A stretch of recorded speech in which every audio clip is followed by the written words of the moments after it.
Good morning. This is a message to German Chancellor Olaf Scholz. Stop funding Putin's war in Ukraine. At present, Germany imports some 40% of all its natural gas needs from Vladimir Putin's Russia. The cost is about $220 million every day.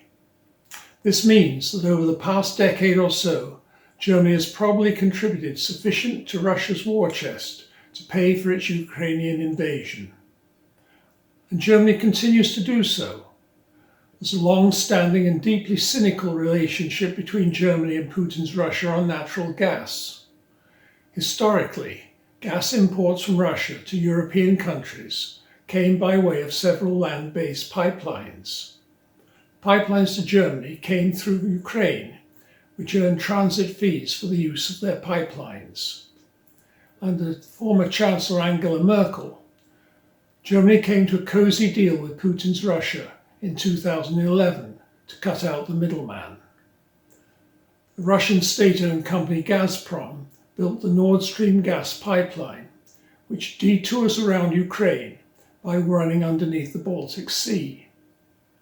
Nord Stream gas thereby avoids paying Ukrainian transit fees, making the gas cheaper for Germany.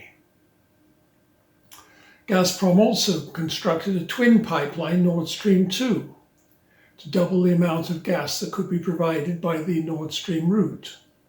The plan was to open it this spring, and it just needed final approval, which the Biden administration prevailed upon Germany to withhold at the very last minute when the attack on Ukraine was imminently foreseen. Scholz's Germany refuses to curtail, let alone freeze, natural gas imports from Russia, despite the invasion of Ukraine. Up to now, German Chancellor Scholz has claimed that the pain on individual households would be too severe, that German families would be left to freeze in their homes. However, with the arrival of spring, home heating drops by at least 60%. Maybe, just maybe, he says, he'll be able to reduce gas imports by 2030, 8 years from now. But I ask, why will Scholz not say Auf Wiedersehen to Vladimir Putin? The answer is that he needs the gas to support German industry. Cars and chemicals are huge export earners for Germany, and these industries are very energy intensive. They contribute greatly to the economic miracle that has made Germany the economic top dog among the 27 members of the European Union. Unfortunately for Chancellor Scholz, the rest of Europe and the rest of the world don't consider Nord Stream to be merely a trade agreement between two countries. Instead, most nations have shown outrage at the Russian invasion of a neighbour that posed no threat to them, and the refusal of Germany to discontinue its trade in energy with Russia. And this opinion has hardened because of the daily reports of the wanton destruction of Ukrainian cities and the atrocities against its civilian populations. Missiles aimed at civilian apartments, hospitals, schools and train stations. Women raped and left naked in the streets.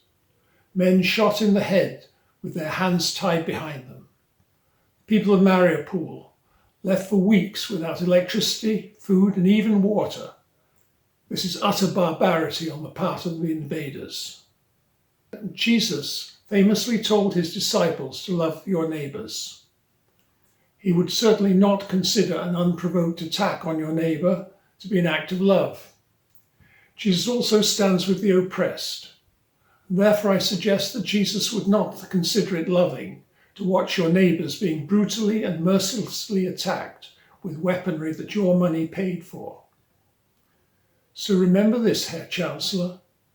Until your subsidy of Putin's war ends, every Volkswagen, every Mercedes, every Audi and every BMW will come tainted with Ukrainian blood. And every purchaser of every vehicle made by those companies and their suppliers will find Ukrainian blood on the steering wheel. And every time those owners go for a drive, there will be Ukrainian blood on their own hands.